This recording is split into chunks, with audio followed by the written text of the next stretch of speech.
देवभूमी आहे. देवतांनी इथं जन्म घेतले, अवतार घेतले. ही देवभूमी आहे. कुठल्याही देवानी तिकडे दुसऱ्या देशामध्ये अवतार घेतलाय असं आपण ऐकलंय, पाहिलंय. आपली पुराणं, आपल्या कथा सगळ्यांना सगळं माहितीये. दशावतार प्रसिद्ध आहेत आपले, 10 अवतार आहेत भगवंतांचे. श्रीमद भागवत महापुराण ग्रंथामध्ये भगवंताचे 24 अवतार सांगितलेत. पण देवानी अवतार घेतले ते या आपल्या भूमीत, म्हणून ही भूमीच देवभूमी आहे. या भूमीचं काळीज आहे अध्यात्म. म्हणून आपण भौतिक प्रगती कितीही करूया, कितीही शिक्षण जरी घेतलं, कितीही भौतिक विकास केला, तरी आमचं बेसमेंट असलं ना अध्यात्माचं, किंवा आमचं जीवन चुकणार नाही. ते संतांना माहिती होतं. म्हणून या देवभूमीमध्ये संत अवतीर्ण झाले. देवच संत रूपाने अवतीर्ण झाले. देवते संत निमित्त त्या प्रतिमा. प्रत्येक कुळात, प्रत्येक जातीत संतांनी अवतार घ्यावा. आणि ही भूमी अशी तशी नाहीये. महाराष्ट्राचे आधुनिक वाल्मिकी गदी माडगुळकर, गदिमा, त्यांचं विधान आहे, त्यांची वाक्य आहेत आणि सगळ्यांच्या परिचयाचे असतील आपल्या. कर्तव्य दक्ष भूमी सीता रघुत्तमाची. काय घडलं या भूमीमध्ये? रामायणे घडावी येथे पराक्रमाची. शिर उंच उंच व्हावे हिमवंत पर्वताचे. आचंद्र सूर्य नादो स्वातंत्र्य भारताचे. हे राष्ट्रदेवतांचे म्हणा या भूमीमध्ये सांगितली. अर्जुनाचं निमित्त करून तुम्हाला मला संभ्रांत झालेल्या जीवाला भगवद्गीतेचं तत्वज्ञान गोपालकृष्णांनी दिलं. त्याच भगवद्गीतेवर भाष्य केलं प्राकृतामध्ये संत श्रेष्ठ कैवल्य साम्राज्य चक्रवर्ती ज्ञानोबराय. भावार्थ दीपिका असं त्याला नाव दिलं. अभंग गाथा तुकोबरायांची. समर्थ रामदास स्वामींचा मनोबोध आणि दासबोध. आत्माराम अमृतानुभव. चांगदेव 65 ज्ञानोबरायांची. नामदेव गाथा. नाथांचं अनेक प्रकारचं तत्वज्ञान संत श्रेष्ठ एकनाथ महाराजांचं. या सगळ्या वाङ्मयातनं आम्हाला अत्यंत सुंदर असं रोकडा व्यवहार आणि डोळस अध्यात्म संतांनी आम्हाला शिकवले. बरं, काय आहे अध्यात्म, काय आहे निष्ठा, काय आहे भगवत भक्ती? फक्त गळ्यामध्ये टाळ घ्यायचे आणि टाळ कुठं तासन तास बसायचं म्हणजे भक्ती गाव. संतांना ही भक्ती अपेक्षितच नाहीये. तासन तास मंदिरात देवा पुढं फक्त टाळ कुटत बसणं ही अपेक्षा नाही. म्हणून भागवताचा संदेश आहे, कर्मेव गुरुरीश्वरः. कर्मामध्ये ईश्वर पाहिला. माऊलींनी अशी ओंजळ भगवंताच्या चरणावर वाहिली. अगा सर्वात्मका ईश्वरा स्वकर्म कुसुमांची वीरा. पूजा केली होय अपारा तोषा लागी. स्वकर्म कुसुम, स्वतःच्या कर्माची फुलं भगवंताच्या चरणावर व्हायची आहेत. किती सुंदर विचार आहे बघा. आपण जे जे कर्म करू ना ते देवाच्या चरणावर व्हायचंय. आता असं म्हटलं की नाही, माणसं आपल्या सोयीप्रमाणे अर्थ घेतात. स्वामी समर्थ म्हणले भिवू नको मी तुझ्या पाठीशी आहे.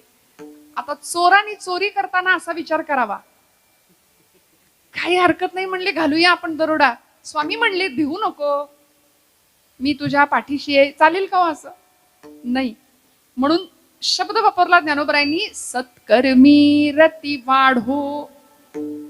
भूता परस्परे पडो मैत्र जीवांचे.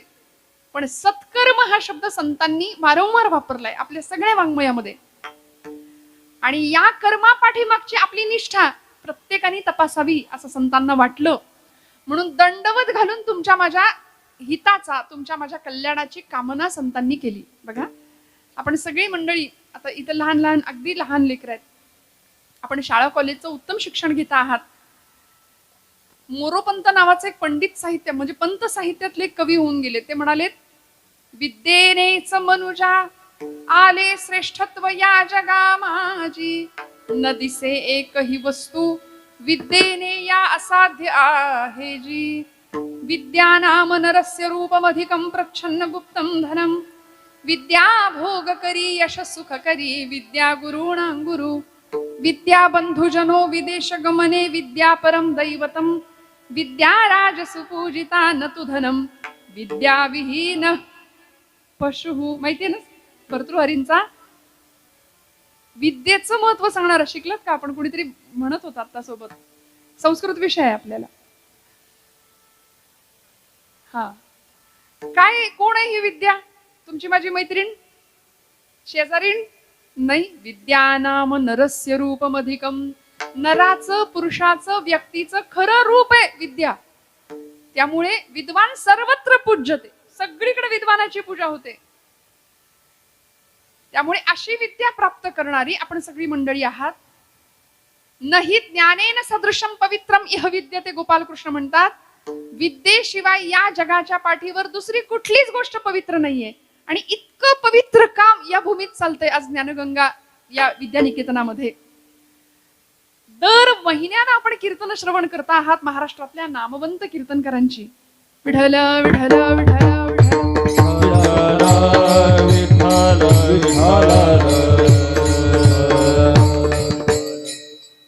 दर महिन्याला महाराष्ट्रातले अनेक प्रथितयश नामवंत विद्यावाचस्पती असलेले अनेक कीर्तनकार आपण इथं त्यांना पाहताय. श्रोते हो, खरंच भाग्य आहे आपलं. का माहितीये का? काय यांचा आधार घ्यायचा? काय या संतांच्या वाटेवर यायचं? काय या मुठींचा आधार घ्यायचा? कारण आपल्या मुठी लहान आहेत म्हणाले. एक लहान मुलगा होता, आई बरोबर शाळेत निघाला. बाजारात जात असताना किराणा मालाच्या दुकानामध्ये आईनं सगळं सामान त्या दुकानदाराकडून पिशवीत भरून घेतलं. आणि तो लहान मुलगा होता, अगदी 2री-3रीतला. तो आई बरोबर, शाळा सुटल्याबरोबर आई बरोबर आता घरी निघाला होता. दुकानदारांनी त्या पोराकडे बघितलं आणि त्या मुलाला सांगितलं, बाबा तुला चॉकलेट पाहिजे का? तो म्हणला, नको काका मला. आता मी पाहिजे का विचारतोय आणि तो नको म्हणतोय म्हटल्यानंतर बाळ किती हुशार आहे. हा, मग ते काका त्याच्यावर खुश झाले आणि म्हणाले, अरे घे घे, तुझ्या हाताने घे, तुझ्या हाताने घे, तुझ्या हातात, तुझ्या मुठीत मावतील तेवढी चॉकलेट घे तू. तिथं अशा बरण्या ठेवल्या होत्या समोर. तो मुलगा तुमच्यासारखा होता हुशार. तो म्हणला, नको मला काका चॉकलेट. डॉक्टर सांगतात चॉकलेट खायचं नाही. नको मला चॉकलेट नको म्हणाले. अरे ऐक माझं, किती गुणी बाळ आहे रे, तुला धर म्हणतोय आणि तू घेईनास. तो मुलगा हुशार होता. तो म्हणला, काका तुम्हाला द्यायचंच आहे ना चॉकलेट मला, एक काम करा ना, तुमच्या हाताने द्या, तुमच्या हाताने द्या. त्या दुकानदारांनी बरडीचं झाकण उघडलं आणि स्वतःच्या दोन्ही मुठी भरून त्या पोराच्या हातामध्ये चॉकलेट दिले. त्यांनी स्वतःच्या शर्टच्या खिशामध्ये, पॅन्टच्या खिशामध्ये सगळे चॉकलेट भरून घेतले आणि निघाला. आई म्हणली, कार्ट्या, तुला ते काका म्हणत होते तुझ्या हाताने चॉकलेट घे, तू का नाही घेतले? तो म्हणला, आई माझी मूठ मोठी का दुकानदाराची मूठ मोठी? विठ्ठल विठ्ठल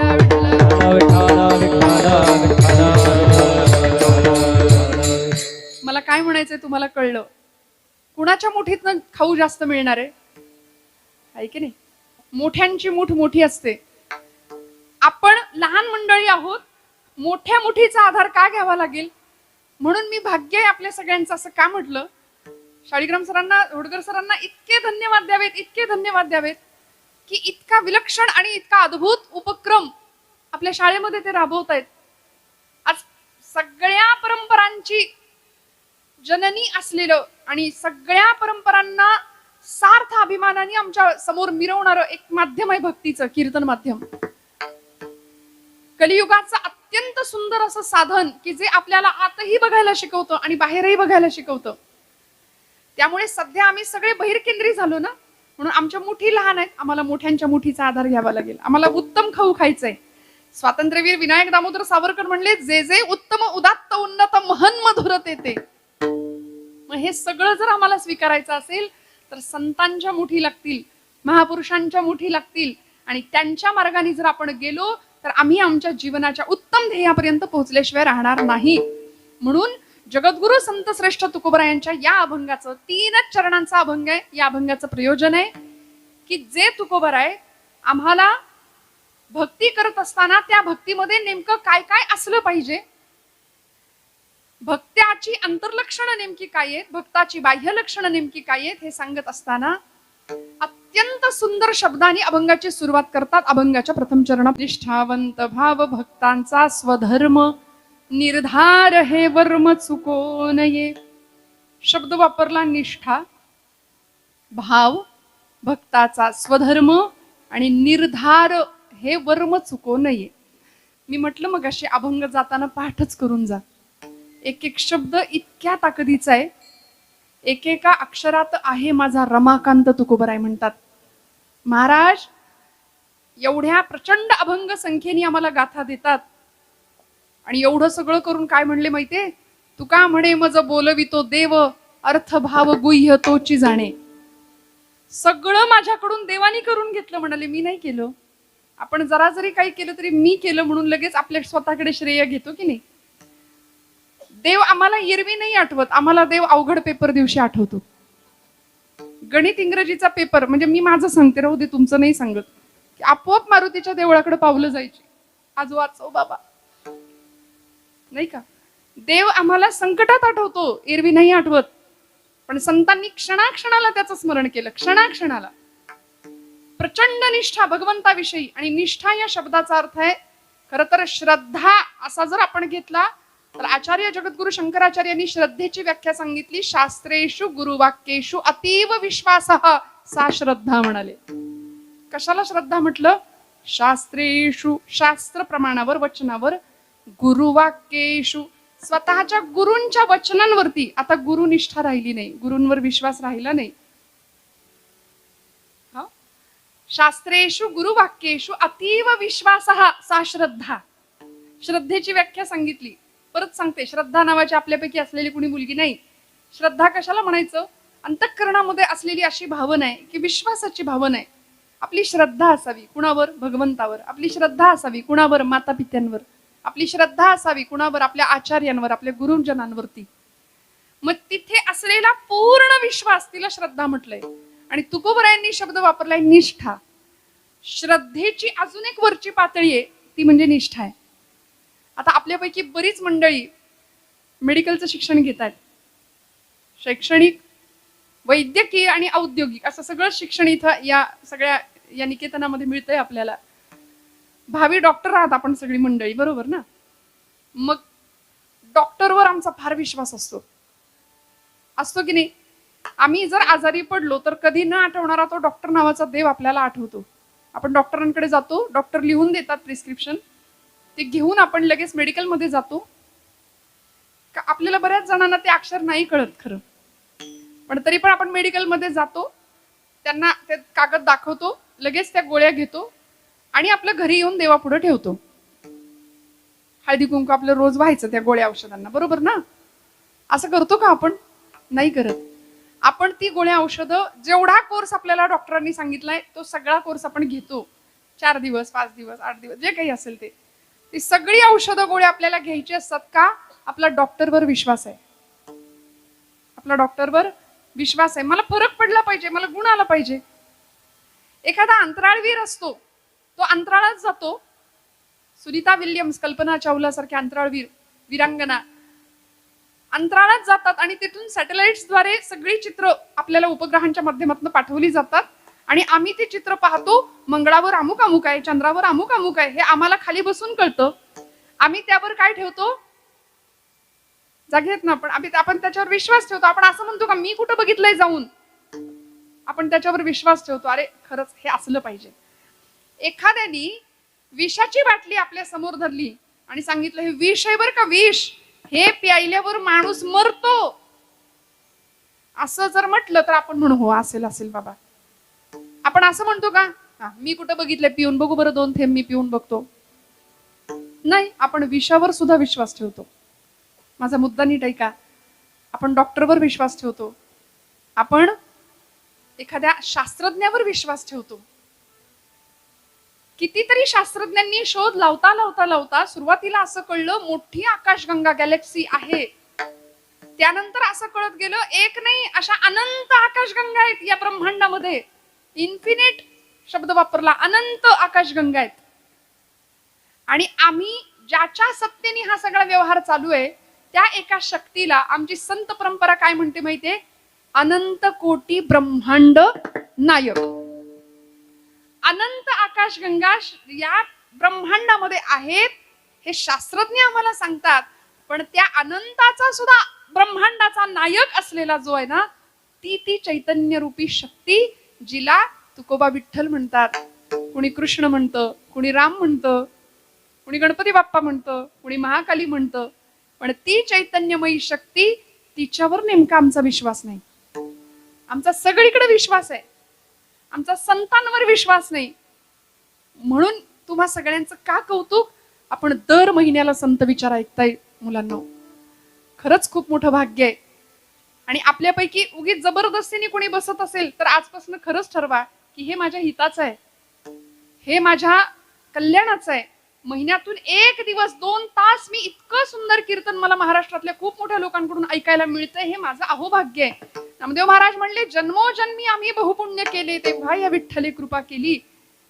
आज आमची पावलं आमच्या लेकरांची, म्हणजे शहरात तुम्ही आज ग्रामीण भागात असून सुद्धा शहरातल्या लोकांची मुलांची पावलं इकडं सहजासहजी वळत नाहीत. असा समज असतो की ज्याला काहीच जमत नाही त्यांनी धोतर नेसावं. म्हणजे जे बॅकवर्ड आहेत ना, ज्याला काहीच कळत नाही, अडाणी असतात, त्यांनी ते धोतर नेसतात. पण सर मगाशी मला म्हणाली की इथे या शाळेमध्ये आता विद्यार्थ्यांच्या अंगावर धोतर आणि झब्बा कुर्ता दिसेल, डोक्याला टोपी दिसेल, कपाळाला गंध दिसेल. किती आनंद आहे. आम्ही भारत भूमीचे सुपुत्र आहोत, आम्ही देवभूमीत जन्माला आलो. धन्य भूमी पुण्य देश, जेथे वैष्णवांचा वास. किती भाग्यवान आहे. या भरतखंडामध्ये जन्म घ्यायला अनेक जन्मांची पुण्याई लागते आणि आम्ही पुण्यवान आहोत. अशा माता पित्यांच्या, अशा मातीमध्ये आपण जन्माला आलो की जी माती उत्सव प्रिय आहे, उत्साही आहे, संत विचारांनी सिंचित झालेली आहे. पण थोडं पाश्चिमात्यीकरणाचं वारं आपल्याकडे आल्यामुळे सगळंच बघ बिघडत चाललं, बदलत चाललं. म्हणून पुन्हा एकदा नव्याने आज पुन्हा एकदा या सगळ्याचं बीजारोपण, म्हणजे सुसंस्कृत आणि सुसंघटित व्हावं, एकत्रित यावं.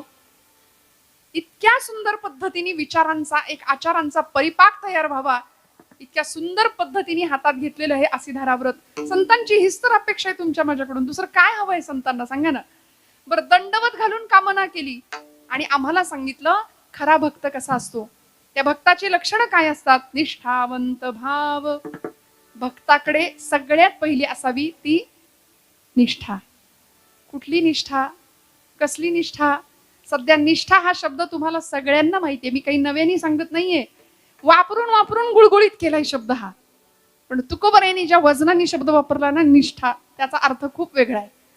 आम्ही इतका शब्द वापरला, इतका वापरला, उठसूट हा शब्द आम्ही वापरू लागलो. देशनिष्ठा, पतिनिष्ठा, गुरुनिष्ठा, अजून धर्मनिष्ठा, आपल्या कामावरची निष्ठा, अजून सांगू का पक्षनिष्ठा.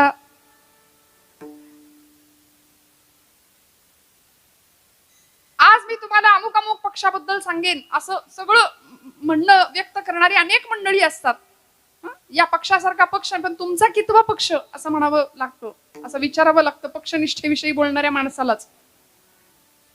निष्ठा शब्द वापरून गुळगुळीत केला. पण तुकोबरायांची निष्ठा काय होती माहितीये, वाटेल ते झालं तरी चालेल. देह जावो अथवा राहो, पांडुरंगी दृढ भावो, पांडुरंगी दृढ भावो, पांडुरंगी दृढ भावो. देह जावो अथवा राहो, पांडुरंगी दृढ भावो, पांडुरंगी दृढ भावो, पांडुरंगी दृढ भावो. नामदेव महाराज म्हणले, देह जावो अथवा राहो, पांडुरंगी दृढ भावो. देह गेला तरी चालेल, देहापेक्षा देव महत्वाचा वाटला.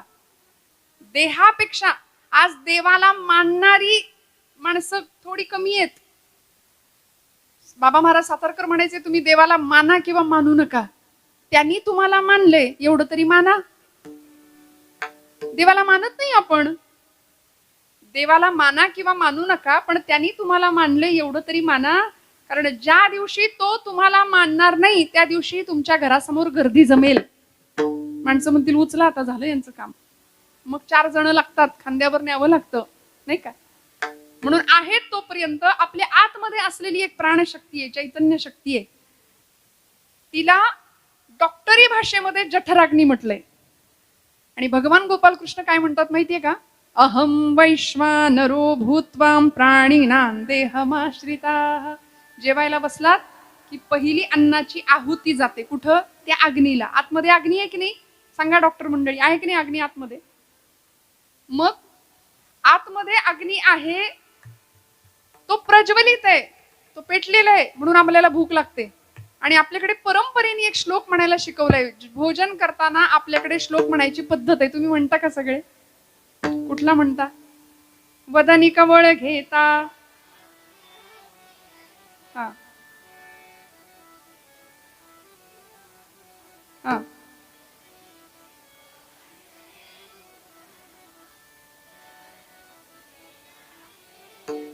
वा. रघुवीर समर्थ. बरोबर. आता इथं काय आपल्या सुरुवात नाही करायची, काही वाढलेलं नाहीये. तुम्ही छान श्लोक म्हटला. वदनी कवळ घेता नाम घ्या श्रीहरीचे सहज हवन. हवन शब्द वापरला की नाही? मग हवन कुठे करतो आपण? यज्ञात करतो. हवन यज्ञात केलं जातं. परिणाम काय होतो? हे यज्ञ कर्मच आहे. आपण जेवतो, आपल्याला भूक लागते, आतला अग्नी प्रदीप्त होतो, प्रज्वलित होतो, म्हणजे आपण ती अन्नाची आहुती पोटात घेतो, त्या यज्ञात टाकतो जठराग्नीमध्ये. कुठपर्यंत ही वरची आहुती आहे? जोपर्यंत आतला अग्नी पेटलेला आहे.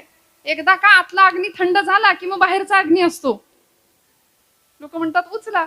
मग बाहेरून अग्नी लावण्याच्या आधी आपण आतला अग्नी समजून घेतला पाहिजे. नेमका काय आहे? कोण आहे ते चैतन्य शक्ती? त्या चैतन्य शक्तीचा अत्यंत निष्ठेने माऊलींना सुद्धा लळा लागला होता. आणि माऊली त्या चैतन्याला आवाज देतात, माझ्या जीवाचा तू जीव आहेस. जीवीची या जीवा प्रेमा भावाची या भावा. जीवीची या जीवा प्रेम भावाची या भावा. आतमधला जो जीवातला जीव आहे ना, कोण असतो? मग तो म्हणाले मी आहे.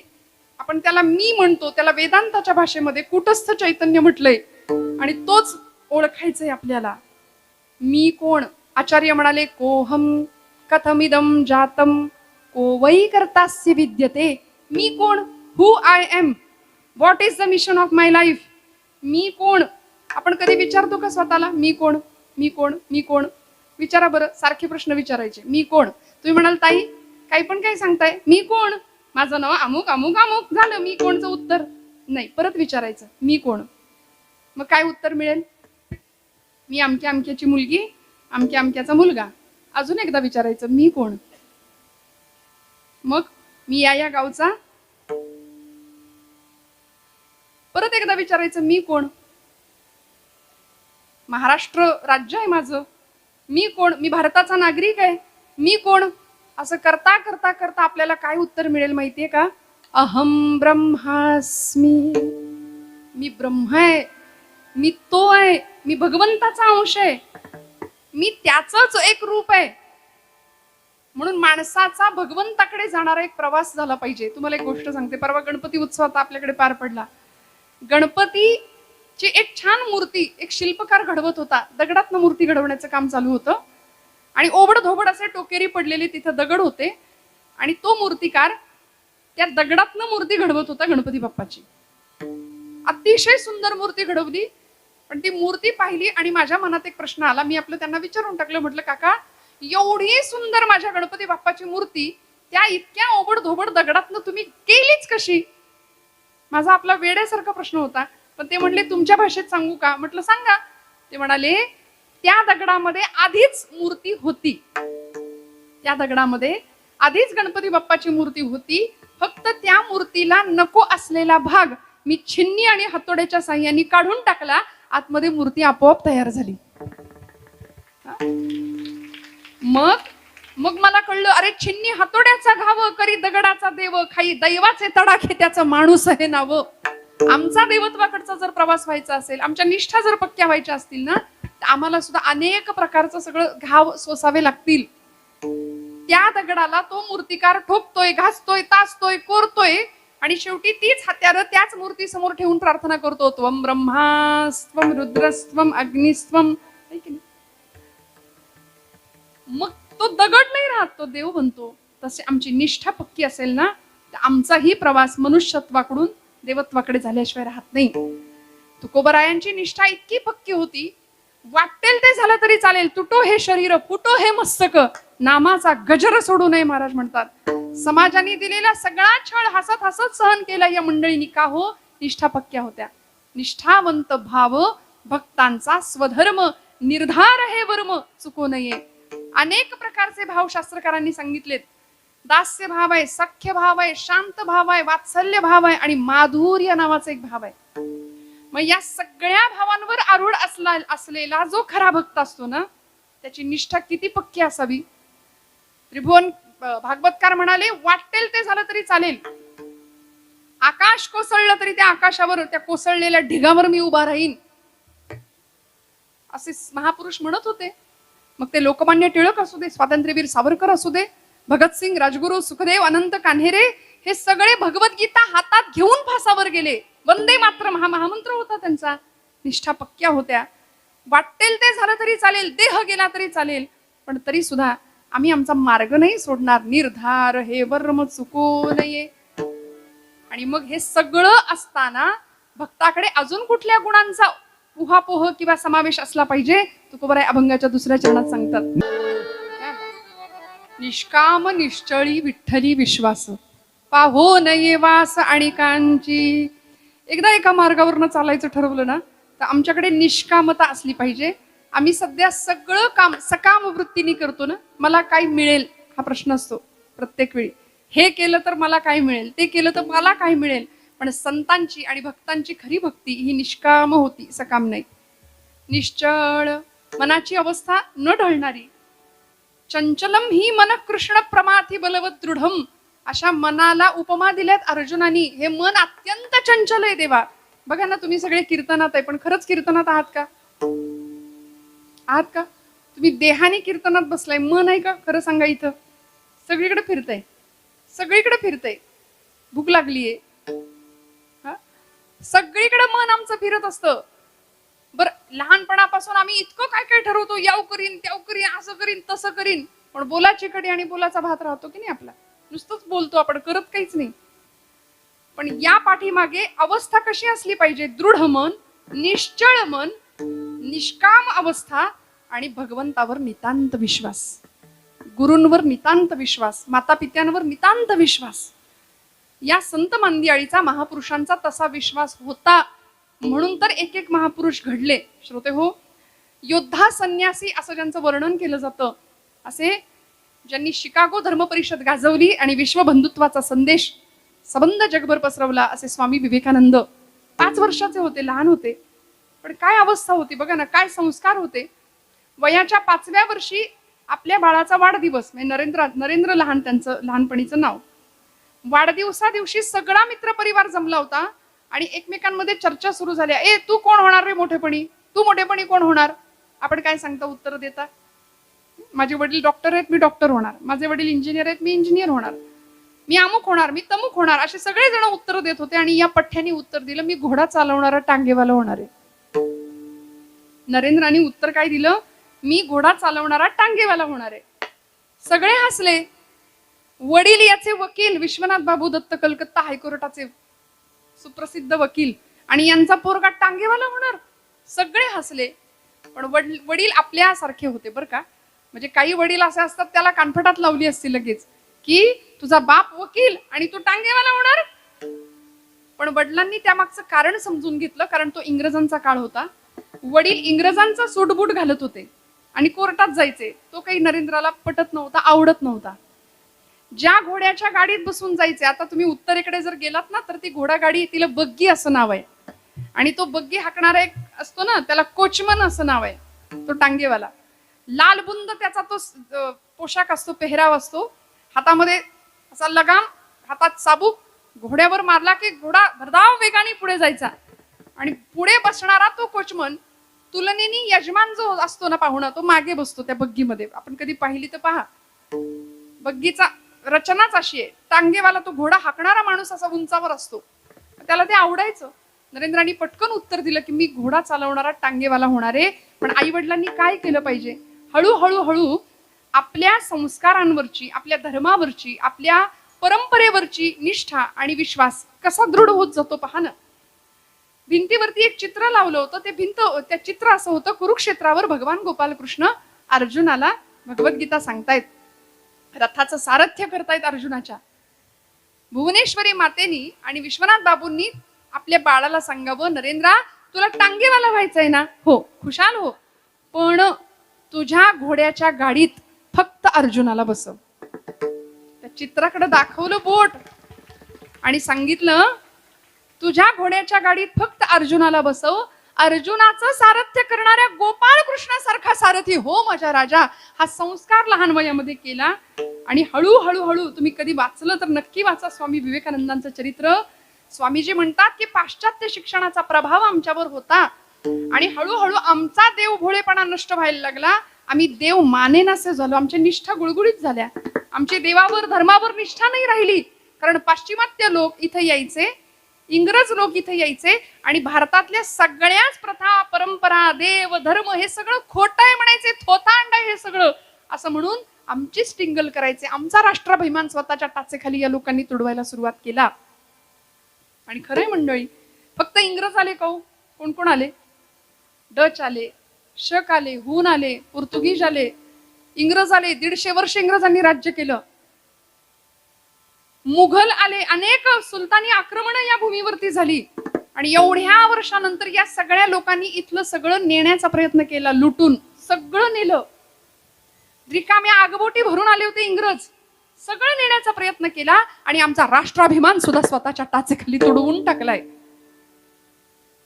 बर इतक्या वर्षानंतर इतक्या स्वाऱ्या होऊन अक्षरशः या लोकांनी नालंदा तक्षशिला सारखी विद्यापीठ होती, 6-6 महिने पुस्तकं जळत होती, जाळून टाकली विद्यापीठ आमच्या इथली शिक्षण संस्था. आणि गुरुकुल पद्धतीचं शिक्षण होतं भारतामध्ये. ती गुरुकुल पद्धती नामशेष केली, पुस्तकं जाळली. आणि इथं भारतीयांवर जर राज्य करायचं असेल तर म्हणाले आता इंग्रजी शिक्षण किंवा कॉन्व्हेंट शिक्षण आणायचं. म्हणून बघा, इंग्रजी शिक्षणाला नकार नाहीये. उत्तम इंग्रजी भाषा आम्हाला आलीच पाहिजे, इंग्रजी शिक्षण आमच्याकडे असलंच पाहिजे. पण त्याचबरोबर आमच्या परंपरा, आमची संस्कृती, आमचा सनातन धर्म हे सगळं आम्हाला कधी कळणार? याकरता कीर्तन आहे बरं का. याकरता कीर्तनाचं प्रयोजन आहे. विठ्ठल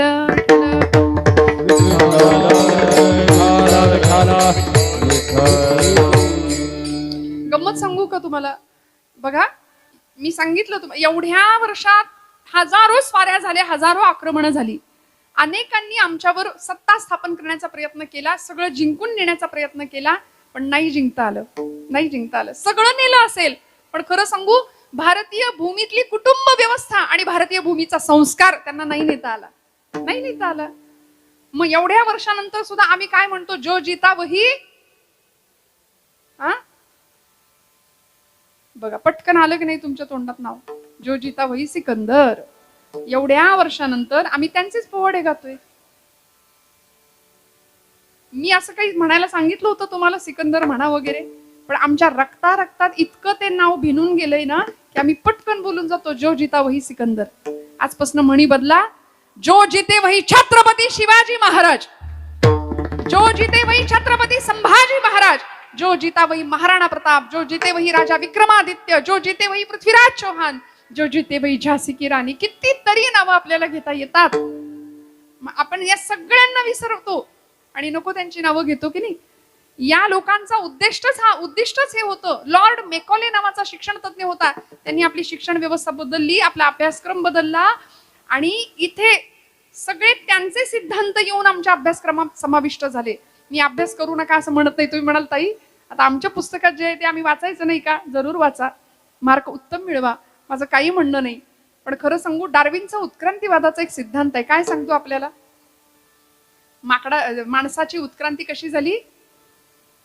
द्या ना उत्तर मोठ्याने.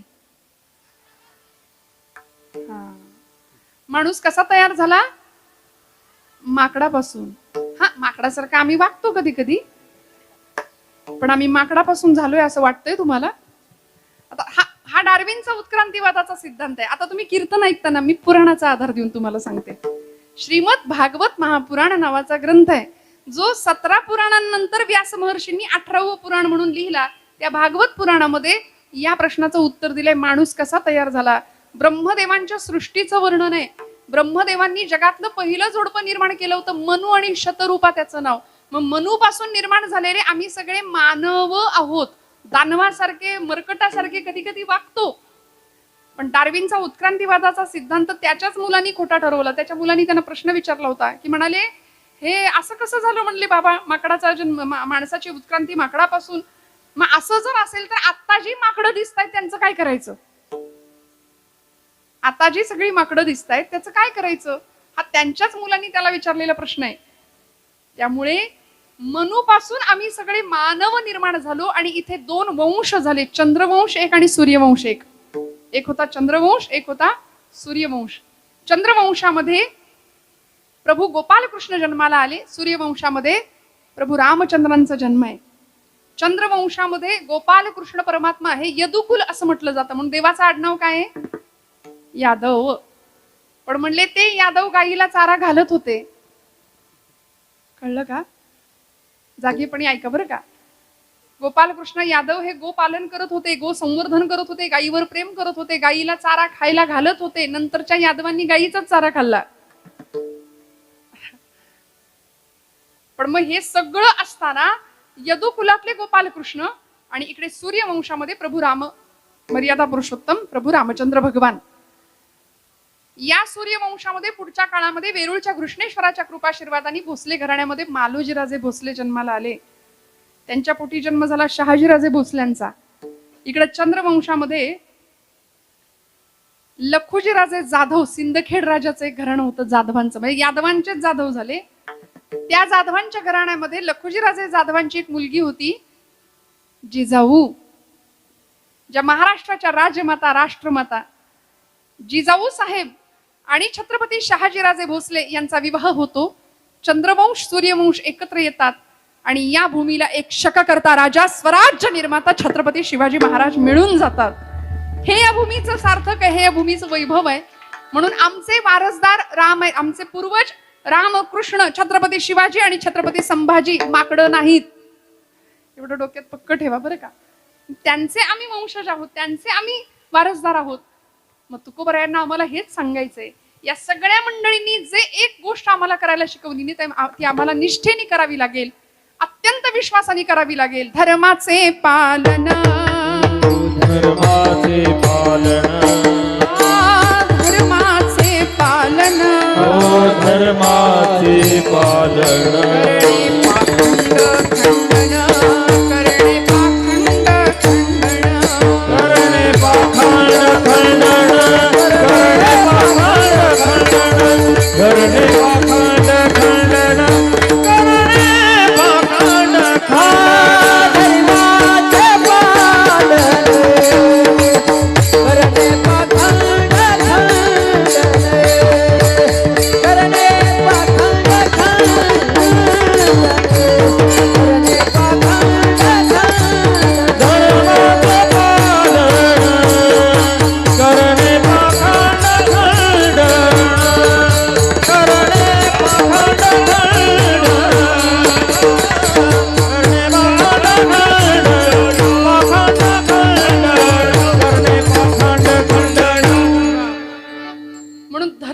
शिकवली, धर्म पालन करायला शिकवलं.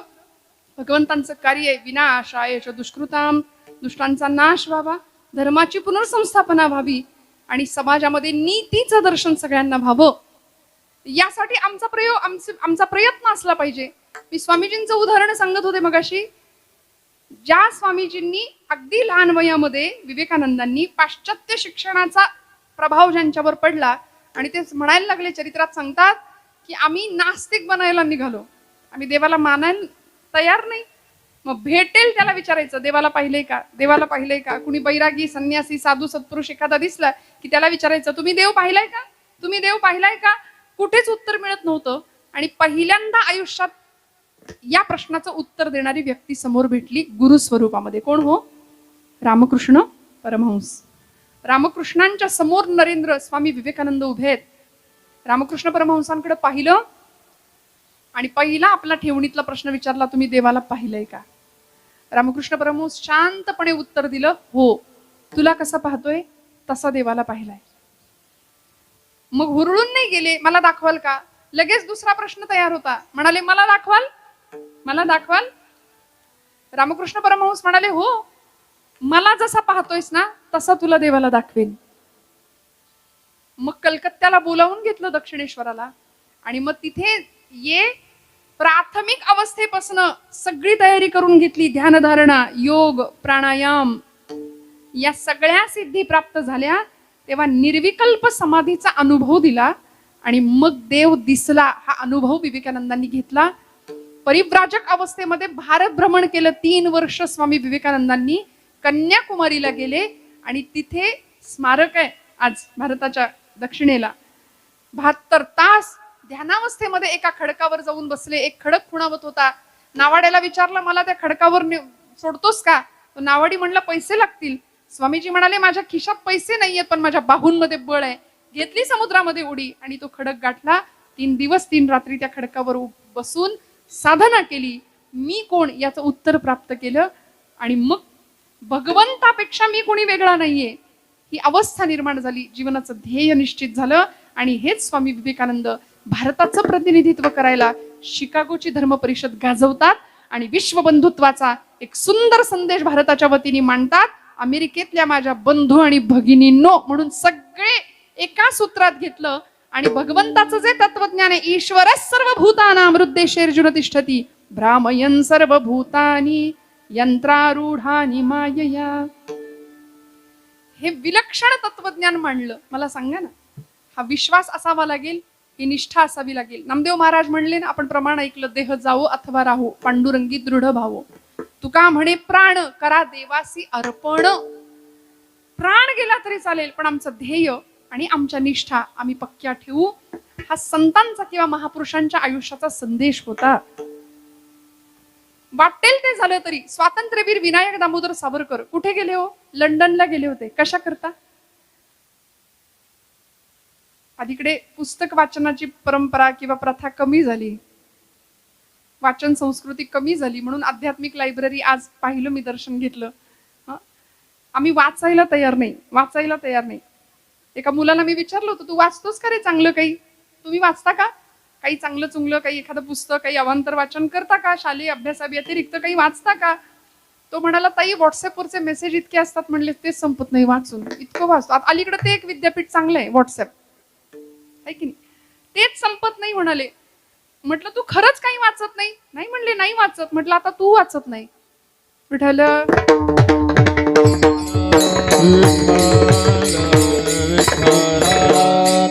वाचाल तर वाचाल, म्हण की नाही, चांगलं वाचलं पाहिजे. श्यामची आई पुस्तकाचं कव्हर सुद्धा आता दुर्मिळ झाले बघायला मिळणं.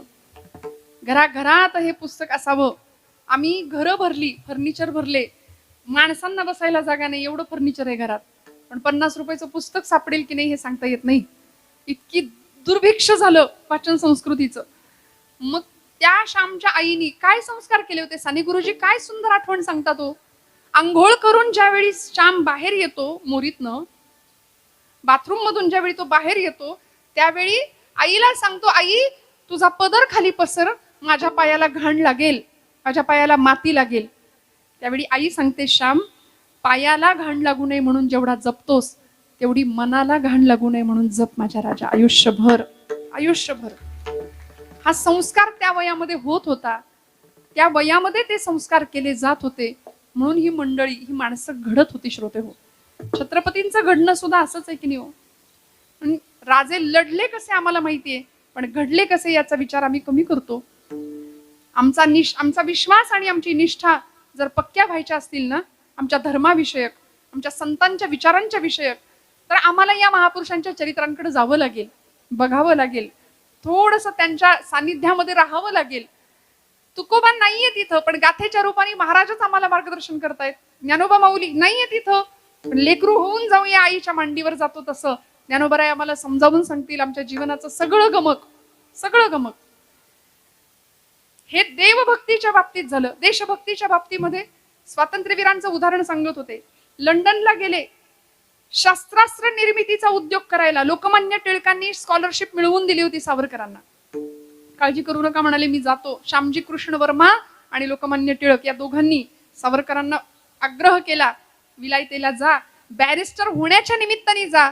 पण तिथं जाऊन शस्त्र निर्मिती केली सावरकरांनी. बोटींच्या माध्यमातून बंदुकी आणि बॉम्ब, पिस्तूल आणि बॉम्ब पाठवलं भारतामध्ये क्रांतिकारकांचा लढा आपल्या सगळ्यांना माहितीये. खुदिराम बोस नावाचा एक क्रांतिकारक होता, त्यांनी बंगालमध्ये बॉम्बचा पहिला धडाका केला. सगळं इंग्रज सरकार हादरलं होतं. बॉम्ब आला कुठून? भारतात तर शस्त्र नाहीच आहे, शस्त्र निर्मितीचं ज्ञान नाही, तंत्रज्ञान नाही. अनंत कान्हेरे नावाचा एक क्रांतिकारक होता. जॅक्सन नावाच्या इंग्रजी अधिकाऱ्याची त्यांनी नाशिकच्या प्रांतामध्ये हत्या केली. आपण सगळं हे वाचता ऐकता इतिहासामध्ये आहे ना की नाही? आहे ना आपल्याला अभ्यासक्रमात. मग अनंत कान्हेरे नावाच्या एका 20 वर्षीय तरुणाकडे पिस्तूल येतं कुठून, हा सगळ्या भारत भूमीला प्रश्न पडतो. आणि इंग्रज सरकार हादरून जातं की भारतात पिस्तूल आलं कसं. मग खटला चालवला जातो, शोध घेतले जातात आणि सावरकरांना पकडून आणलं जातं त्या जहाजामधनं घालून भारतामध्ये. आणि जहाजातनं भारतात येत असताना त्या जहाजातून सावरकरांनी मध्य समुद्रामध्ये टाकलेली उडी ही जगप्रसिद्ध आहे, जगविख्यात आहे. काय निष्ठा होती हो. मी मरेन, मी संपेन हे कळत नव्हतं का त्यांना? कशासाठी गेले होते? बॅरिस्टर व्हायला गेले होते. स्वतःचा संसार सुखाने करता आला असता, पण या लोकांनी स्वतःच्या संसाराची चुलबुळकी फोडली आणि राष्ट्राचा प्रपंच केलाय. सावरकरांनी मध्य समुद्रामध्ये उडी घेतली. काही इंग्रजी अधिकाऱ्यांनी त्यांना पकडलं, पुन्हा जहाजात घालून भारतात आणलं. भारतामध्ये खटला चालला आणि ब्रिटिश सरकारने सावरकरांना शिक्षा फरमावली. 50 वर्ष अंदमानची काळ कोठडी. अंदमानच्या तुरुंगामध्ये 50 वर्ष राहायचं. सावरकरांना इंग्रजांनी सांगावं इथून पुढची 50 वर्ष म्हणजे 1960 सालापर्यंत तुम्हाला काळ कोठडीत राहावं लागेल. पण सावरकर होते. त्यांनी प्रश्न विचारला इंग्रज अधिकाऱ्याला त्या कोर्टामध्ये, आर यू शुअर 1960 साली तुम्ही मला सोडणार, पण are you sure that Britishers will rule India up to 1960? 1960 सालापर्यंत तुम्ही आमच्या देशावर राज्य कराल याची खात्री आहे का तुम्हाला? याला म्हणायचं देशनिष्ठा. काय निष्ठा होत्या. प्राण सर्वस्व अर्पण करण्याची तयारी होती सावरकरांची. त्या ब्रायटनच्या समुद्र किनाऱ्यावरती पांढरी सहा द्या, पांढरी सहा.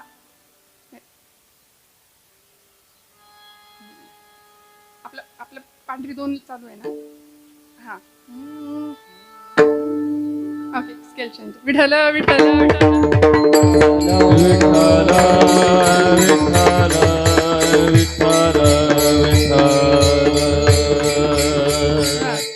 काय सांगत होते समुद्राला? ब्रायटनच्या समुद्र किनाऱ्यावरती सावरकर उभे होते. तुकोबरायांनी हेच तत्वज्ञान मांडलंय. बरं, माझी निष्ठा आणि माझा निर्धार कसा पक्का असला पाहिजे. रणांगणावर निघालेला एखादा शूर असतो ना, तसा माझा निर्धार भगवंता तुझ्या प्रती असला पाहिजे. माझी निष्ठा, भक्ताची निष्ठा ही भगवंताप्रती अशी असली पाहिजे. सगळं मिळणं आणि कीर्तनात हे गायला मिळणं हे माझं भाग्य आहे. या मुलांसमोर विठ्ठल.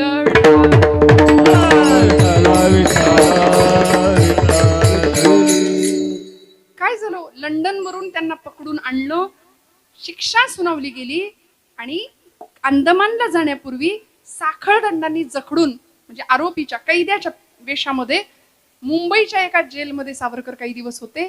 बायको भेटायला आली त्यांची. 18 वर्षाचं वय होतं पत्नीचं. माई म्हणायचे, नाव यमुना. सावरकर कधीतरी वाचा माझी जन्मठेप सावरकरांची. आपण गाथा ज्ञानेश्वरी जसं वाचणार आहे ना आता, तशी ह्या महापुरुषांची चरित्रही वाचायला घ्यावीत. राम आणि कृष्ण आम्हाला कळाले पाहिजेत. छत्रपतींना हे जिजाऊ माऊलींनी वेळोवेळी सांगितलं म्हणून अफजल खानाचा कोथळा बाहेर काढतात राजे. का? कारण कंसाला मारणारा कृष्ण राजे शिकले होते, रावणाचा वध करणारा प्रभू रामचंद्र राजे शिकले होते लहान वयामध्ये, कीचकाची छाती फोडणारा भीम राजे शिकले होते लहानपणी. आता आम्हाला भीम माहिती नाही, कुणी माहिती नाही. परवा मी एका विद्यार्थ्याला विचारलं, तुला भीम माहितीये का रे? भीम. ते म्हणलं हा, छोटा भीम, डोलकपूरचा, लाडू खातो. आम्ही तेवढ्यातच अडकलो. कधी भीम कळणार, कधी अर्जुन कळणार, कधी युधिष्ठिर कळणार. मग हे सगळं जर कळायचं असेल ना, सावरकरांना त्या कैद्याच्या वेशामध्ये ज्यावेळी पिंजऱ्यामध्ये त्या तुरुंगामध्ये ठेवलं गेलं ना, त्यावेळी बायको भेटायला आली होती. देशनिष्ठा आपण पाहतो, काय त्याग असतो, काय स्वार्थाचा त्याग केला असेल या मंडळींनी. बघा ना, अहो त्यांनाही छान गुंठा एकर घेता आलं असतं, कितीतरी जमवून ठेवलं असतं, पण नाही, सगळं सर्वस्वाचा त्याग केला. 18 वर्षांच्या यमुनामाई भेटायला येतात. सावरकर असे कैद्याच्या वेशात साखळदंडांनी जखडलेले आहेत आणि बायको सांगते, डोळ्यातलं पाणी पुसलं आणि बायकोशी सावरकर बोलतायत. पुस्तकातली जशीच्या तशी वाक्य सांगते मी तुम्हाला. सावरकर म्हणतात की या वेशात तुम्हाला अनोळखी वाटलो ना? मी वाटणारच, कारण आपला नवरा, आपला पती विलायतेहून बॅरिस्टरीचा झगा पांघरून येईल. पैसा मिळवू, थाटात संसार करू, प्रपंच करू असा विचार तुम्ही केला असेल, पण मी विचार केला माझी भारत माता आजारी आहे. माझी आई पारतंत्र्यात आहे, माझी मातृभूमी पारतंत्र्यात आहे. आणि माझी भारत माता आजारी असताना, माझी आई आजारी असताना मी असा सुखात नाही राहू शकत. माझी चुलबुळकी फोडून हा राष्ट्राचा संसार करावा असं मला वाटलं. म्हणून या कैद्याच्या वेशात आज तुम्ही मला पाहताय. तिकडे जाऊन रशियन मित्रांच्या सहकार्याने शस्त्र बनवली, सावरकरांनी भारतात पाठवली. पण हे सगळं झालं. स्वातंत्र्यवीर सावरकर आपल्या बायकोला सांगतात, यमुना माईंना सांगतात, माई या जन्मात मी तुम्हाला इतका त्रास दिलाय, कसलंच संसाराचं सुख मी तुम्हाला दिलं नाही. दर वटपौर्णिमेला तुम्ही हाच पती मिळावा असं म्हणावं तरी कसं. त्यावेळी काय करतात, 18 वर्षाचं वय, पूर्वीच्या काळी लहान वयात लग्न व्हायचे. 18 वर्षाच्या होत्या यमुना माई. खाली वाकल्या, त्या सळईतनं हात आत घातला आणि पायाला हात लावला सावरकरांच्या. आणि सावरकरांना सांगतात, सावरकर म्हणतात, काय काय करताय? म्हणाल्या, पाय बघून ठेवते, पुढच्या जन्मात चुकायला नकोत. पाय बघून ठेवते, पुढच्या जन्मात चुकायला नकोत. कारण या जन्मामध्ये आपल्या देशाची, आपल्या संसाराची आणि आपल्या प्रपंचाची राख रांगोळी किंवा चूलबोळकी फोडून देशाचा प्रपंच करणारा पती पुरुषोत्तम भगवंतांनी या जन्मात जर मला दिलाय ना, तर जन्मोजन्मी असा पती मिळावा. ही पतिनिष्ठा सुद्धा या देशातल्या पतिव्रता स्त्रियांकडून आपल्याला शिकायला मिळाली. काय होतं सीतेचं पातिव्रत्य, काय होता त्याग. प्रभू रामचंद्र निघाले वनवासाला. खरं सांगू का, जनक राजांनी निरोप पाठवला होता, ये ग बाई माहेरी, जाऊ दे तिकडे वनवासाला. 14 वर्षांनी ते आले की मग तू जा अयोध्येत. आत्ताची सीता असती तर काय केलं असतं, बॅग भरली असती की नाही, पटकन गेली असती. पण नाही, प्रभू रामांनी सीतेचा निरोप घेण्याकरता यावं. जानकी, मी वनवासाला चाललोय, मी निघालोय. त्यावेळी सीताबाई सांगतात, निघाला, माझा निरोप कसला घेता हो. गदिमांचे शब्द आहेत, निरोप कसला माझा घेता, निरोप कसला माझा घेता, जेथे राघव तेथे सीता, जेथे राघव तेथे सीता, ज्या मार्गी हे चरण चालते, त्या मार्गी मी तुमच्या पुढती. वनवासाची मला न भीती, वनवासाची मला न भीती, संगे आपण भाग्य विधाता, जेथे राघव तेथे सीता, जेथे राघव तेथे सीता. यांच्यासाठी एकदा टाळ्या वाजवा. पखवाजातनं सगळे बोल निघतात, सगळे. वा वा, विठ्ठल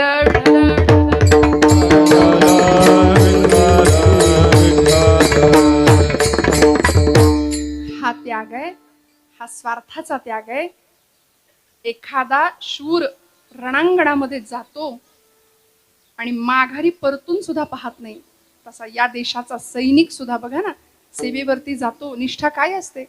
मला असं वाटतं, सीमेवर आपली लेकरं पाठवणाऱ्या माता पित्यांचं काळीच सुद्धा वाघाचं असावं लागतं.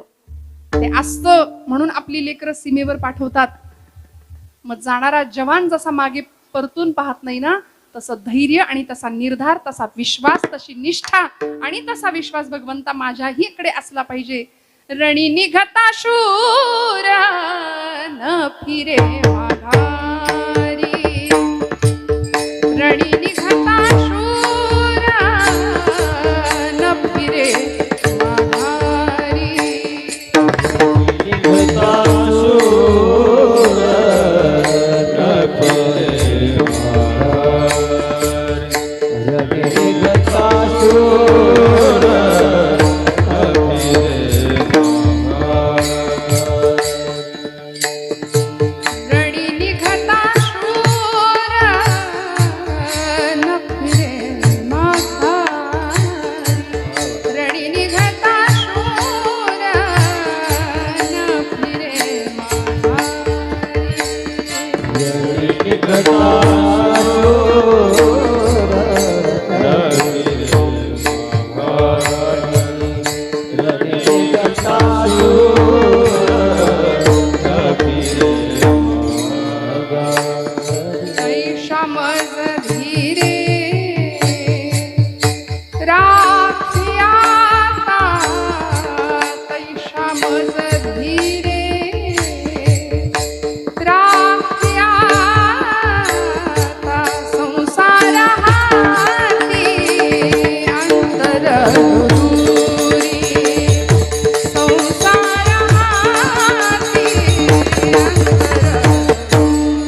वीर राख्या तैसा वीर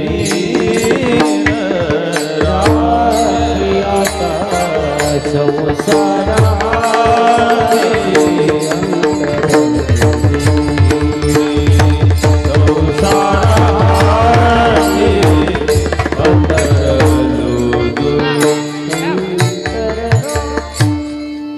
रणांगणावर निघालेला शूर जसा निष्ठेने पुढे चालत राहतो ना, तसं आम्ही आमच्या हातात घेतलेलं कुठलंही काम ते सत्कर्म आणि ती कर्मपूजा भगवंतांची बांधायची आहे. स्वकर्म कुसुमांची वीरा पूजा केली हो या पारा तोषाला की. भगवंताच्या आनंदाकरता त्याला आवडेल असं कर्म तुमच्या माझ्याकडून सुद्धा घडलं पाहिजे. आमच्या हातात घेतलेल्या कामामध्ये निष्ठा पाहिजे. म्हणून महाराज म्हणतात निष्काम निश्चळी विठ्ठली विश्वास पाहो न येवास आणिकांची विठोबा रखुमाई.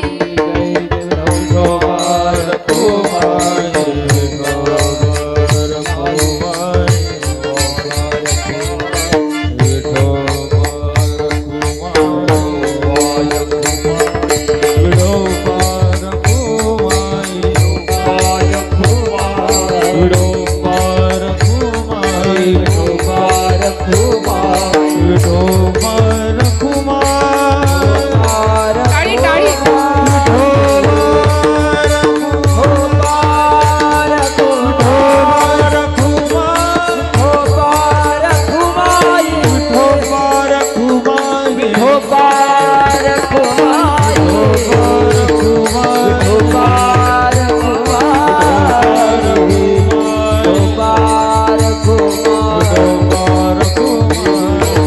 टाळी भजन करायचं. हरि जय जय जय जय हरि जय जय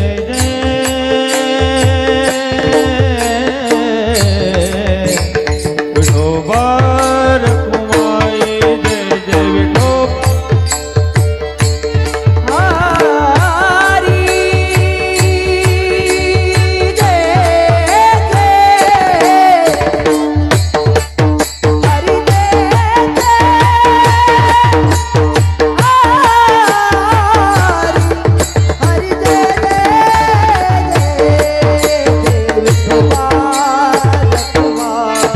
विठोबा रखुमाई जय जय विठोबा रखुमाई हरि जय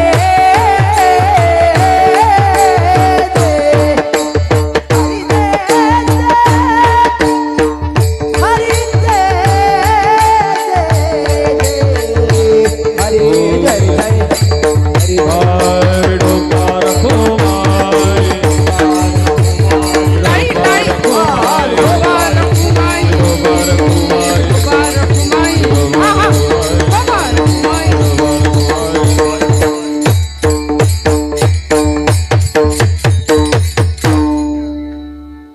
निष्ठावंत भाव भक्तांचा स्वधर्म निर्धार हे वर्म चुको नये. निष्काम निश्चळी विठ्ठली विश्वास पाहो नये वास आणिकांची. तुकोबराय असू देत ज्ञानोबराय असू देत, संतांनी जीवनाकडे बघण्याचा सकारात्मक दृष्टिकोन तर दिलाच, पण आमच्या निष्ठा कशा पक्क्या असाव्यात, आमचा निर्धार कसा पक्का असावा. नाही तर मग मरगळलेली अवस्था येतेच ना हो जीवनामध्ये. नैराश्य, सोपं बोलायचं मराठीत फ्रस्ट्रेशन, काय वेळ लागतो यायला. ज्याच्याकडे बघावं ते टेन्शन मध्ये. ऐक नाही, सगळ्यांना टेन्शन आहे. 2 वर्षाचं बाळ सुद्धा त्याच्या हातात मोबाईल देऊ नका, मग बघा कसं टेन्शन मध्ये जातं ते सुद्धा. त्यालाही टेन्शन आहे, प्रत्येकाला टेन्शन आहे सध्या. ज्याच्याकडे बघावं त्याचा चेहरा असा ओढलेला आहे. कोणी नीट मन मोकळं हसायला तयार नाही. मी तर म्हणते मन मोकळं रडायला सुद्धा तयार नाही, नुसती घुसमट आहे आतल्यात आतल्यात आतल्यात. मग हे सगळं मोकळं कधी होणार. संतांनी प्रचंड मोठी दिव्य दृष्टी आपल्या सगळ्यांना दिली आहे, आपल्या अक्षरांच्या माध्यमातून, आपल्या विचार तत्वज्ञानाच्या माध्यमातून. मी नेहमी एक विधान करते की आम्ही एखाद्या डॉक्टरचा किंवा एखाद्या काउन्सिलरचा आधार घेतो आमच्या मनाचं नैराश्य घालवण्याकरता, पण संत विचारां इतकं समुपदेशन करण्याची ताकद कशातच नाहीये जेवढी ताकद संत विचारांमध्ये आहे. आमच्या मनातला पडलेले सगळे प्रश्न म्हणजे मानवी जीवनाच्या यथार्थ प्रश्नांची समर्पक उत्तरं देण्याचं सामर्थ्य फक्त संत विचारांमध्ये आहे. माऊलींच्या ज्ञानेश्वरीमध्ये, तुकोबांच्या गाथेमध्ये. आता हे झालं महापुरुषांनी अमुक अमुक केलं, तमुक तमुक केलं. ताई तुम्ही आम्हाला सांगितलं संतांनी एवढा मोठा त्याग केला. माझ्या ज्ञानोबरायांचा तर त्याग केवढा मोठा आहे, केवढी निष्ठा आहे भगवंताविषयी. समाजाकडून मिळणारा सगळा छळ हसत हसत सहन केला ज्ञानोबरायांनी. विठ्ठलपंत आणि आई रुक्मिणी माता या दोघांनी देहांत प्रयश्चितासारखी शिक्षा स्वतःला स्वीकारून घेतली का तर आपल्या लेकरांना समाजात सन्मानाने जगता यावं. निवृत्ती, ज्ञानदेव, सोपान आणि मुक्ताबाई ही 4 लेकरं या मातीला मिळाली. अमृताची संजीवनी जिथं उतू घालवली या मंडळींनी. सगळं झालं, सगळ्यांनी सगळं केलं. आता आपण काय करायचं आपल्या पातळीवर? मग आमच्या पातळीवर आम्हाला एवढंच करता येईल. काय झालं, एका इमारतीला खूप मोठी आग लागली, खूप मोठी, वणवा पेटला. जागेत ना सगळे, झाले कीर्तन माझं, काळजी करू नका, थांबणारे. खूप मोठी आग लागली, वणवा पेटला आणि त्या इमारतीच्या जवळ एक तळं होतं, एक सरोवर होतं, एक चिमणी होती. त्या तळ्यातलं पाणी तिने चोचीत घ्यावं आणि त्या आगीवर नेऊन टाकावं, असं तिचं काम सुरू झालं. ती तळ्यातलं पाणी घेतीये आणि त्या इमारतीच्या आगीवर नेऊन टाकतीये. त्या आगीमध्ये अडकलेल्या लोकांना काही माणसं बाहेर काढत होती. त्या इमारतीवर पाणी कोणी मारत होतं. जो तो ज्याला त्याला जमेल ते काम करत होता. चिमणीचं काम चालू होतं. हे पाहिलं एका कावळ्याने. फांदीवर बसलेला कावळा चिमणीकडे बघून हसायला लागला. असे कावळे समाजात सुद्धा बरेच असतात. चांगल्या माणसाला चांगलं काम करू देत नाहीत. चांगल्या कामामध्ये विघ्न आणणारी मंडळी बरीच असतात. बघा ना, आता गणपती उत्सव, नवरात्र उत्सव टिळकांनी सुरू केले. गणपती उत्सव कशा करता? सगळ्यांनी एकत्र यावं, सगळ्यांनी एकत्र गुण्या गोविंदांनी आपल्या धर्माचं, आपल्या संस्कारांचं बीजारोपण करावं. पण आता गणपती उत्सवामध्ये पडद्याच्या मागे पत्त्याचे डाव रंगतायत आमच्या तरुण पिढीचे. डीजे शिवाय आमचा उत्सव होत नाहीये. म्हणजे गणपती बाप्पा मिरवणुकीला विसर्जनाच्या वेळी त्याला पाखरा आजाद केलं तुला ऐकायला लागतंय. हे त्याच्यावर आलेलं केवढं मोठं विघ्न आहे. विघ्नहर्त्यावरच आलेलं विघ्न आहे ते. किती दुर्दैवी अवस्था आहे, विचार करा ना तुम्ही. मग आपण लहान लेकरं आहोत ना, आपण आपल्या पातळीवर काय करू शकतो? आपण हे बदलू शकतो का? आपण 4 जणांना सांगून बघू शकतो का? सत्ता, ऐश्वर्य हा जो गुण आहे ना भगवंतांचा, ऐश्वर्य म्हणजे श्रीमंती नाही. आपलं म्हणणं लोकांनी ऐकलं पाहिजे, याला ऐश्वर्य म्हणतात. माझं ऐश्वर्य काय आहे? आज सरांच्या एका शब्दावर एवढी सगळी सूत्र हलतायत, हे त्यांचं ऐश्वर्य आहे. गोपालकृष्ण 8 वर्षाचे होते गोकुळामध्ये.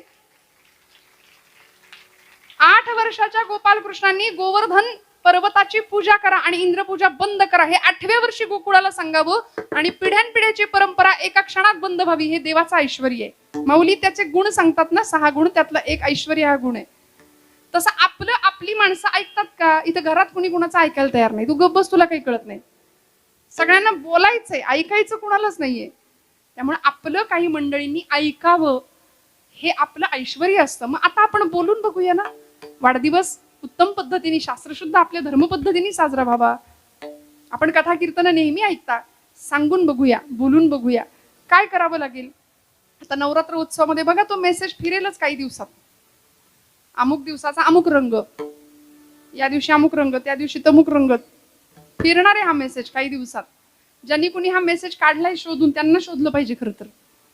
कारण असं कुठल्याही पुराणात, धर्मग्रंथ, कुठल्याच शास्त्रात असं सांगितलं नाही की देवीनी अमुक दिवशी अमुक रंगाची साडी नेसली होती. महिला मंडळ कमी संख्येने आहात आपण, पण आपला हट्ट असतो त्या दिवशी तीच साडी. बरं, उत्सव प्रिय आपण आहोत, आपण छानच राहिलं पाहिजे, प्रश्नच नाही. देवाला असंच आवडतो आपण. पण अट्टहास ज्या गोष्टीचा आपण करतो ना, मग त्याऐवजी गाथा सप्तशतीचं पारायण करूया, देवीचं महात्म्य समजावून घेऊया, स्त्री शक्तीचा जागर खरा काय आहे ते समजावून घेऊया. या देशातली नारी शक्ती कशा पद्धतीने महिषासूर मर्दिनीनी 9 दिवस 9 रात्र महिषासुराला मारलं, रक्तानी माखलेली होती देवी. तिला झोपायला, विश्रांतीला वेळ नव्हता, तिला पायात चप्पल नव्हती, अन्न पाणी नव्हतं, आणि अशा 9 दिवसात तिला रंगाच्या साड्या नेसायला कुठं वेळ होता हो?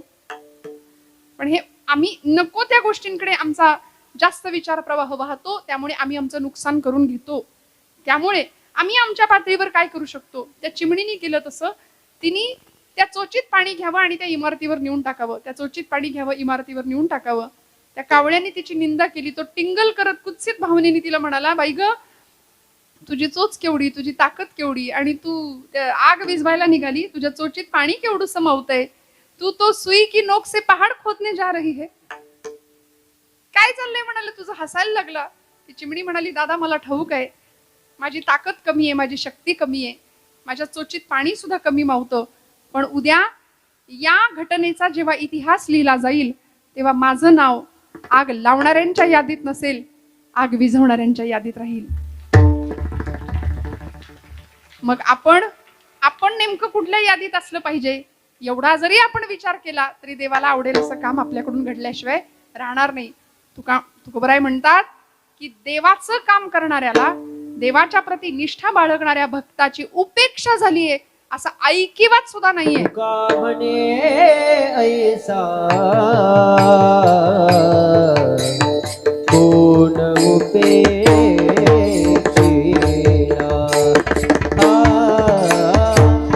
तुका म्हणे ऐसा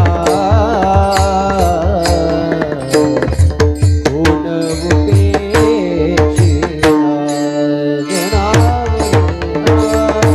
तुक म्हणे ऐसा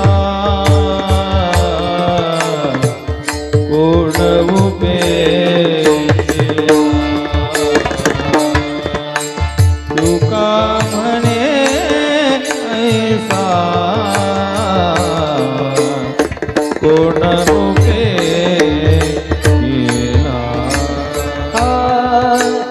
नाही ऐकिला ऐसा कोणी नाही ऐकिला ऐसा कोणी. निष्कामने विठ्ठल वेवास. निष्कामने विठ्ठले विश्वास. पाहून येवास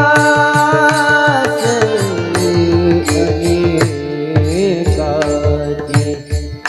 पाहून येवास अनेकाची.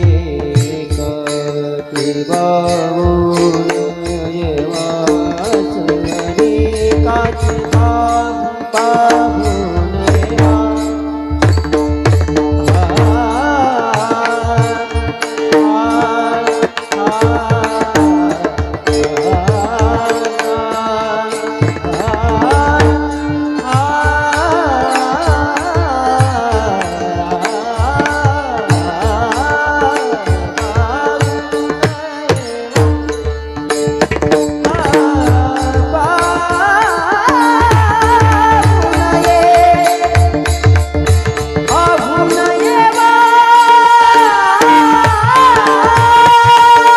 अनेकाची.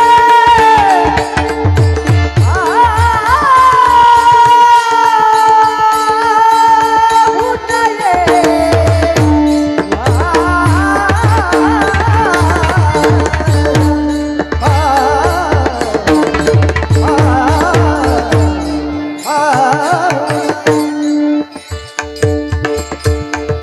पाहून येवास आलिका.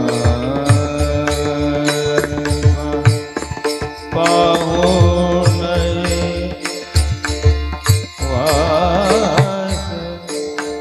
आलिका.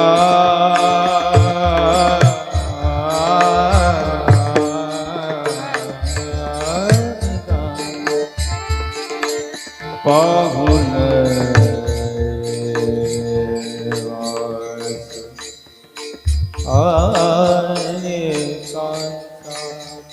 पाहून येवास आलिका.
हा पाहून वासाने गाजे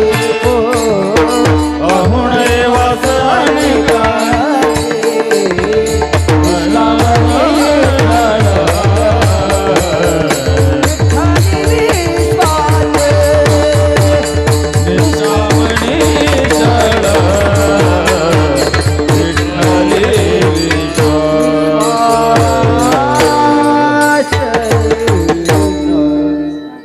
तुका म्हणे ऐसा कोण उपेक्षिला नाही ऐकिला ऐसा कोणी निष्काम निश्चळ विठ्ठली विश्वास. महाराजांचा 3 चरणांचा अभंग आहे, पण खूप मोठं सार सांगणारा अभंग आहे. मी म्हटलं तसं सगळ्यांनी पाठ करा. जितकं जास्तीत जास्त श्रवण करता येईल तेवढं करूया. चांगलं ऐकता येईल. अर्थात तुम्ही दर महिन्याला इतकं सुंदर श्रवण करताच. गाथा ज्ञानेश्वरीच्या माध्यमातून प्रत्येक लेकराच्या हातामध्ये ग्रंथ येणारे हे भाग्य आहे आपलं. आयुष्य निघून जातं तरी ज्ञानेश्वरीला हात लावायची इच्छा होत नाही. आयुष्य निघून जातं तरी गाथा आम्हाला दिसत नाही. आणि मग खरं सांगू का, पालकवर्ग मागे मोठ्या संख्येने आहे. मी एक आवर्जून वाक्य बोलते की सगळं आम्ही करतो, पण जगाने दिलेलं नाकारले पण जेव्हा वाट्याला येतं तेव्हा देव आठवतो. 60-70 नंतर तुम्ही नसलात तरी काही बिघडत नाही आमचं, असं आपल्याच घरातली लेकरं आपल्याला म्हणतात, तेव्हा आम्हाला देव आठवतो. त्यामुळे ज्ञानोबरायांसारखं, छत्रपती शिवाजी महाराजांसारखं आयुष्याच्या सुरुवातीलाच अध्यात्माची कास धरूया. आणि अतिशय सुंदर असं जीवनाचा भक्कम पाया आमच्या अध्यात्माचा राहिला तर मग आम्हाला जीवनामध्ये नैराश्य नाही, ताण नाही, कुठलाही तणाव नाही. सगळ्या प्रश्नांची उत्तरं आमच्याकडे समर्पकरित्या येतील, आल्याशिवाय राहणार नाही. सगळ्यांच्या चरणारविंदी कृतज्ञतापूर्वक वंदन करते. झालेली सेवा भगवंत चरणावर समर्पित करते. बोलत असताना काही वेडवाकडं गेलं असेल तर मोठ्या अंतःकरणाने क्षमा करा. सगळ्यांच्या हृदयस्थ भगवंताला वंदन. परम आदरणीय होडकर सरांना वंदन करते, त्यांच्या कार्याला वंदन करते. आणि अतिशय सुंदर अशा या विद्यानिकेतनामध्ये मला येता आलं, आपल्या सगळ्यांच्या दर्शनाचा लाभ घेता आला. सर्व मान्यवर व्यासपीठावरचे सर्व अधिकारी, ज्येष्ठ श्रेष्ठ कीर्तनकार, गायक, वादक, सर्व शिक्षक, सर्व ही मुलं आणि गोड अशी साथ करणारी आमचे सगळे साथीदार मंडळी, सगळ्यांना नमस्कार करते. ध्वनी व्यवस्था देणारे आमचे गोड अशी सुंदर अशी सेवा देणारे दादा, मनापासून त्यांनाही नमस्कार. आणि सेवा भगवंता चरणी रुजू करून सेवेला विराम. ज्ञानेश्वर माऊली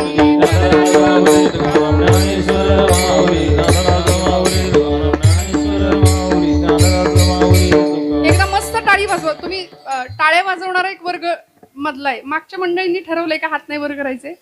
मोठ्या मोठ्या कॉलेजच्या मुलींनी तिकडे मागे, असं काही नाही ना? माझ्यावर नाराज नाही ना तुम्ही? नाही ना? मस्त हात वर करा, मोकळे खणखणीत टाळी. तुकाराम तुकाराम तुकाराम